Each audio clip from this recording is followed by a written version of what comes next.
description.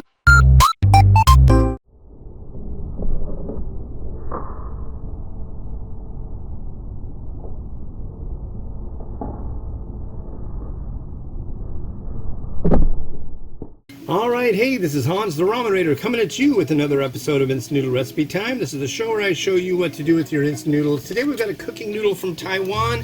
Second of 3 reviews I'll be doing for Moon Moon Food. This is Baby Can You Love, and this is their black truffle.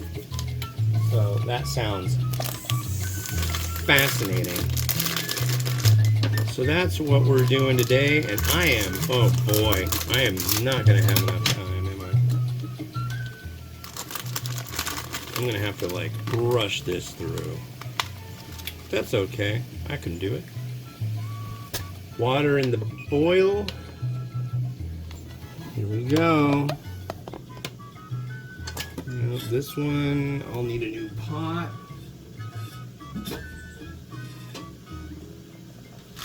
Okay. All right. Ruby.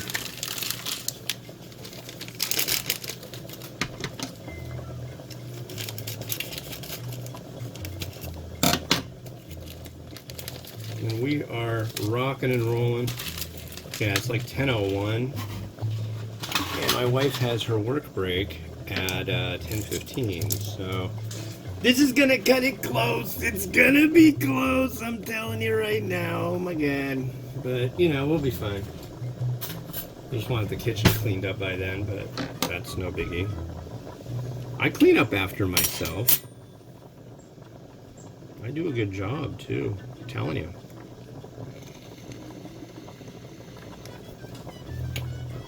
Am I out of... Oh, good. I was about to be like, am I out of... Do I not have a pot? I do. Actually, I should just use this pot for when I mix it up.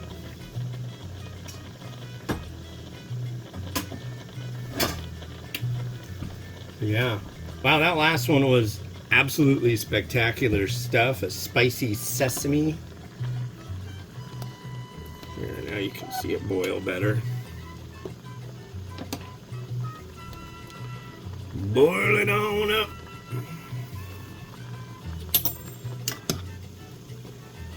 But yeah, 3-day weekend. Looking forward to that before the advent of the new school year. Some chillax. Yeah. Still hoping to get some information about the bus situation. That I'm like... I don't know. I think we'll figure it out. Yeah. Just let her ride the bus. It's simple.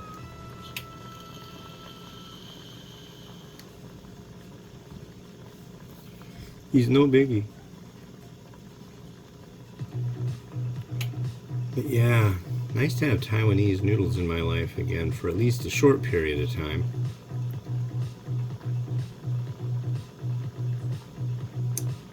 So this weekend, what are we doing? Tonight we're going to Costco. That's a thing. And I believe tomorrow we might go noodle hunting. Someday this weekend. Yeah. And I'm going to play a lot of records on my Victrola. That's my plan. I need to like sort everything out. I really don't have any storage solution for all my records, and I need to like do something about that, like categorize them, find which ones I want to hang on to and which ones I don't, because there's a bunch of them that I'm just like but they're really they're like addictive to hang on to because they're so old. I've got ones that are like from the record player is from 1917, and I've got records that are from like 1917, 1920, some from the 40s and 50s. So yeah, very hard to get rid of that kind of stuff because there's only they're dwindling in the amounts of them that exist. And then sometimes you get a record that has a crack in it, and it's like, so the whole time you're listening to it, it's like ka-tick, ka-tick, ka-tick, ka-tick, but it works. Some of them have a chip out of them. So these aren't vinyl, these are shellac. They're actually made from like bug guts. It's I'm not kidding. Look up what is shellac. SHELLAC. But the Victrola phonograph and ones like it, they don't plug into the wall. Once they figured out how to make a speaker that plugged into the wall, that was it for the Victrola. But I tell you, if I put an extra loud needle in that thing and I put a record on it, you're going to hear it a block away. I'm not kidding. It is violently loud. In fact, some of the records with a soft needle, they're so loud that it's like almost deafening in our apartment. So I go with the soft needles. But I have slapped a non-soft noodle in there before, and boy, it's insanity. But it's nice. I really like it. It's interesting hearing the sounds of what was popular like well over 100 years ago. It's pretty neat.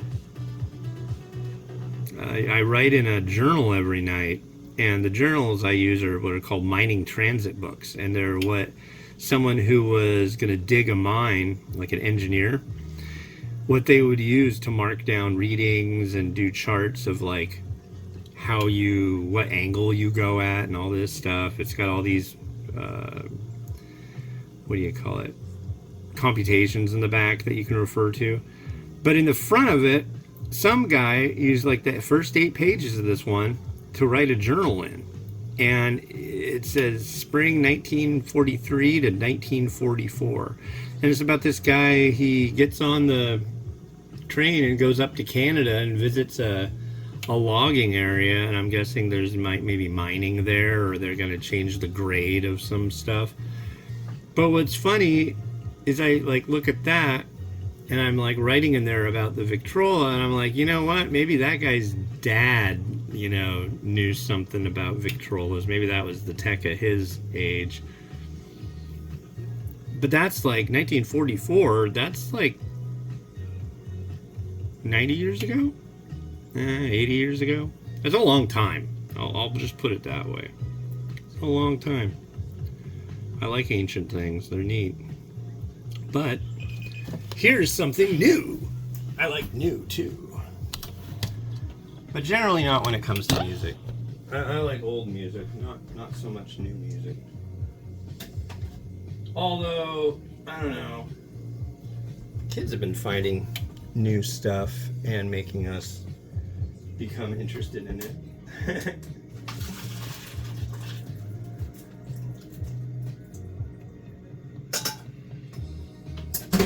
Alright, so here is our black truffle.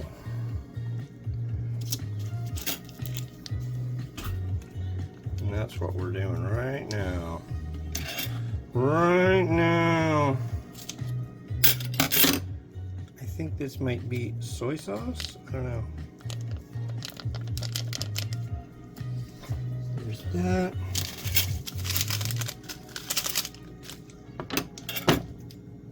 Oh, that must be the black truffle element. And we got this. I think that might be fried shallot. And then this might be the truffle aspect.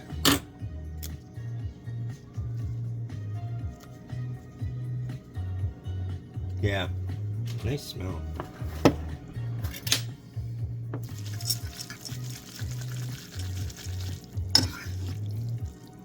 Let's combine. They said the last one would be good with a softie, and this one would be good with a fried egg. So I'm following their serving suggestion. Yeah, if you check out their website, moonmoonfood.com, there's some really good looking stuff on there. You got a restaurant. I'd love to go to Taiwan and visit their restaurant. I think that'd be something else. What I really want is for my family to visit Taiwan. Let's give this a try.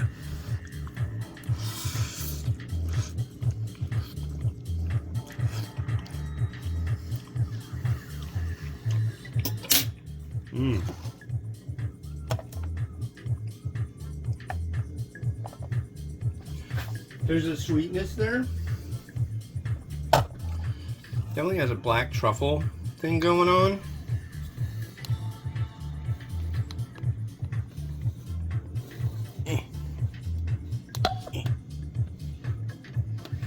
Black truffle and white truffle are very different.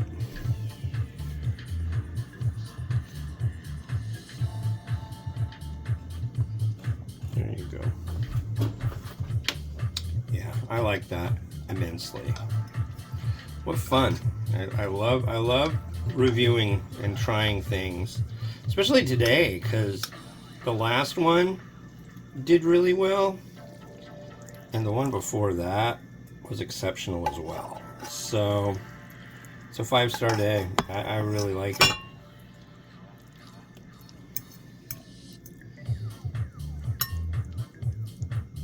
Okay.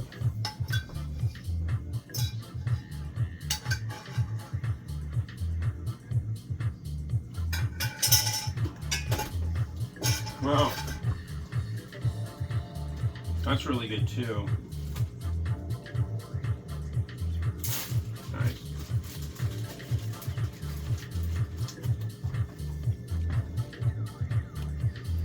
And of course the chashu again. Oh, I find that this kind of pork really lends itself as a nice addition to dry noodle.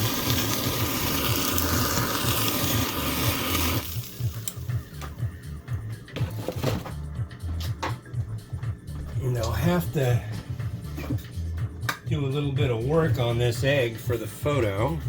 Let's do the scallion first, because I despise getting scallion on top of a nice looking fried egg.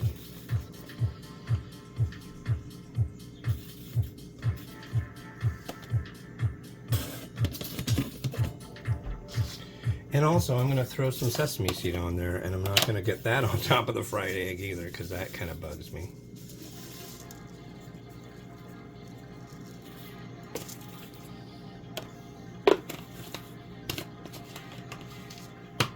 Alright, hey, I got 2 minutes until my wife is supposed to be done for her break. So that worked out really well.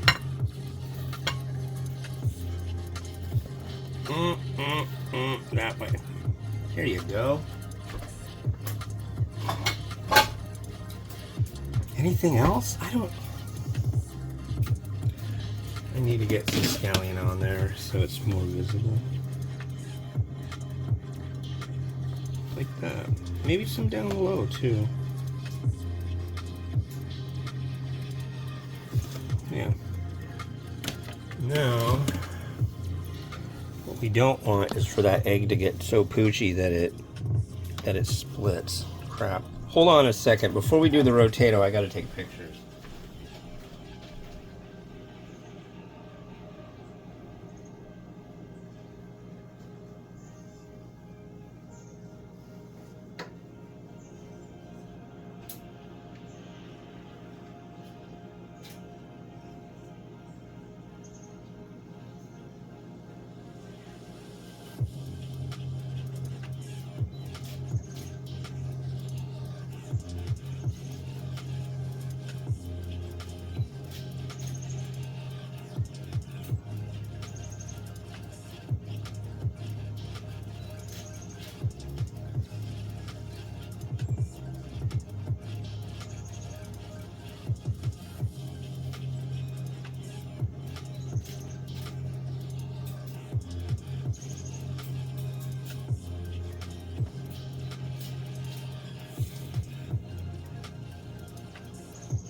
Now, we can rotate.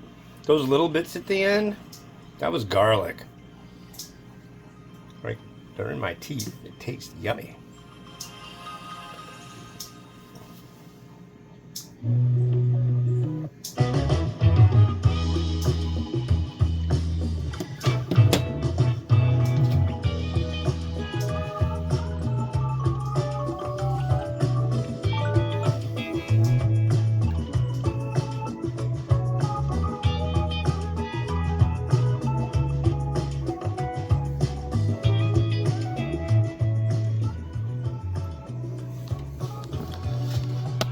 All right, well, that's it for me for the day, the week, all of that.